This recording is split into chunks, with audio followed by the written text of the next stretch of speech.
Okay, Chapter 4, Part 3, Analyzing Key Competitors. So, a key competitor is any company that is basically a direct competitor. They offer products to the same market segment. The objective of a key competitor analysis is to predict their future actions, what they could maybe do in the future.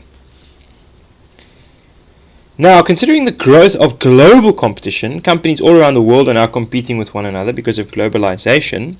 Competitors need to be understood and constantly monitored, not just those in the local area, like in the same country, but those all around the world.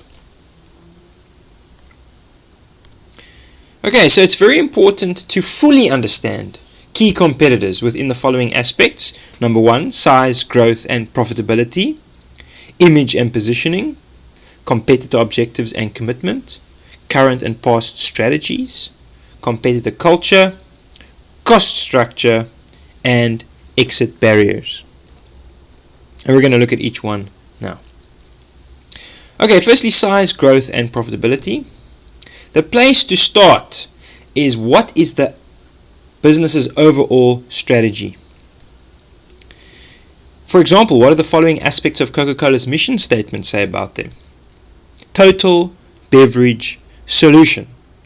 Does that mean that they only sell carbonated drinks? Fizzy drinks? No, it means that they sell everything.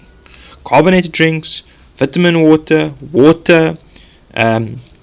energy drinks, you name it, Coca-Cola's got it. Okay, successful strong competitors are indicated by a maintenance of a very strong market position and high levels of growth, sales and market share. They're growing, they're strong, people know them, their brand is strong. And achievement of rapid growth. They can easily grow depending if they introduce new products, it grows fast, people adopt it very quickly. Okay, so poor or weak competitors are indicated by the following. Deteriorating marketing or market position, in other words, they're losing market share. Financial or organizational problems, like lack of management, lack of leadership, like in that photo. And of course, this causes a difficulty to compete effectively if there are poor or weak competitors. Profitability also needs to be addressed, or to be assessed at least, and this can be determined by looking at the company's annual report, which is usually freely available on the internet if it's a listed company, like listed with the JSE. A profitable business will have access to lots of extra money, capital, to invest. And let's have a look at Coca-Cola's annual report. Okay, so this is the income statement for 2008 to 2014, and as you can see, this is probably in million. They have a net sales of almost 32,000 million. Okay, which is 32 billion. In 2008, and in 2014 it was almost 46 billion, or 46,000 million. Then we go down and we look at net income. And that's what we want to look at, because that will show what extra capital do they have. And as you can see, it's 5 billion in 2008, and in 2014 it was 7 billion. Okay. So there you can see they've got a lot of extra capital to invest, which makes them a very strong competitor. Okay, image and positioning strategy. Often a very important key to business strategy is a unique association, something that makes your product or your business unique. For example, the most economical dishwasher. Okay, it's the dishwasher that uses the least amount of electricity and water. or the smallest cell phone, like that example over there. The cell phone can fit on your two fingers. Okay, that's very unique. The most durable lawnmower, it doesn't break very easily. Or the most effective toothpaste for whitening your teeth. And there's just an example of a shampoo. That one's unique competitive advantage is it says on it attracts a sexy woman. Okay, so it's a unique association. Ads often use that association, right, that it attracts good looking women. And this is what's known as product positioning. In order to develop an effective positioning, firms need to study the positioning strategies of other firms. Right? What is their move? You need to study their moves. This can be done through formal research, but it can also be determined by looking at their advertising and their packaging and their pricing. All those things give an indication of their positioning strategy. And we will cover more on positioning in Chapter 7. Competitor objectives. Firms have various objectives within the following areas: profitability, market share growth, cash flow, technological leadership, service leadership, and so forth. And knowing what each firm's objectives are within these areas will tell a lot about them and will enable you to anticipate their reactions in the future. And over there we can see some other examples of objectives in the image: long-term growth, sustainable profit, market leadership, and so forth.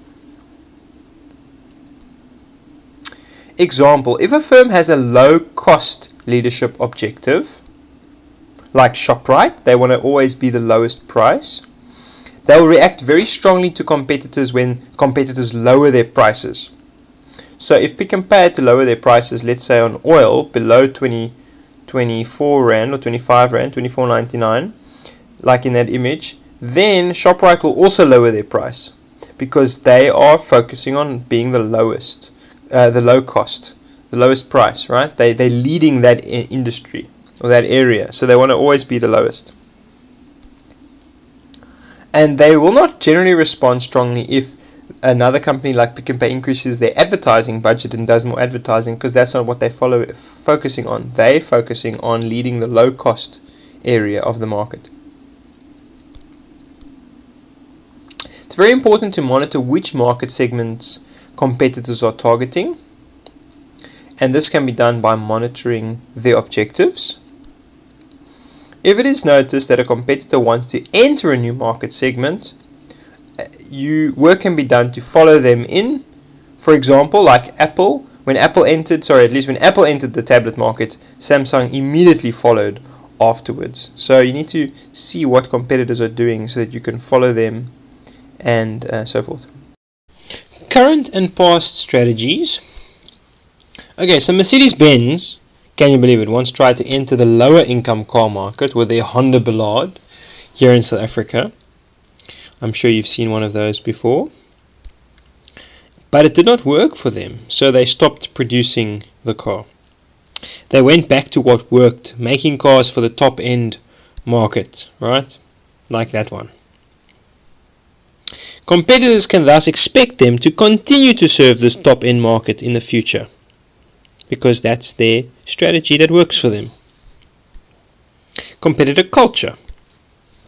A company's culture or way of working will say a lot about them. So as we see, Nando's culture is very funny and humorous. Extra hot peri peri burning through the chair. So what does that say about them? Well, it says that anything is possible, really, isn't it? They have a fun and humorous culture, so you can expect anything from them. Then we have cost structure. Cost structure will determine strategy in a big way. Like steel making requires a lot of manufacturing and raw material expenses. It's very expensive to make.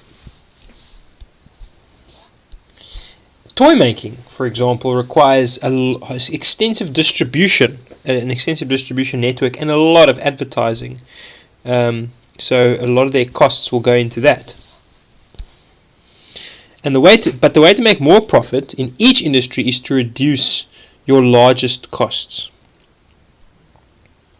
So the steel manufacturer with the most cost-efficient factory will be able to charge cheaper prices and will have an advantage over others. Exit barriers. The level of exit barriers in the industry will also determine the strategy. If barriers are very high, as we've said before, competitors will stay in and fight it out. If exit barriers are low, they will really just leave when the going gets tough because they can just sell their equipment and their assets and get out. Okay, understanding potential competitors. It's important to consider potential market entrants like Tata entering into South Africa, which is known as market expansion. For them it's market expansion because they expanded their market, not only selling in India but also now selling in South Africa, a new market. Then we've got product expansion. This is when firms add new products to their existing product lines. So Coca-Cola, for example, added an energy drink like Powerade to their product line. Then we have integration. You get vertical integration, forward integration and backward integration. Premier Piatti, for example, integrated backwards by opening their own farms. So in other words, backwards in the sense of they are also now supplying to themselves fresh fruit and vegetables and other where they would usually have bought it from suppliers. And then we have the exporting of competencies. This can result in gaining new strengths, like when Clicks bought a pharmacy and they opened it up inside their stores. Right? They imported competencies into their shop, but the pharmacy exported their competencies to Clicks. And then of course we get defensive strategies like Microsoft has entered into the internet space. Microsoft is well known for software, but now they're also entering into the internet space by buying other businesses like MSN and Skype and so forth. But they're doing this to protect their interests in the in the PC and technology market by buying these organizations.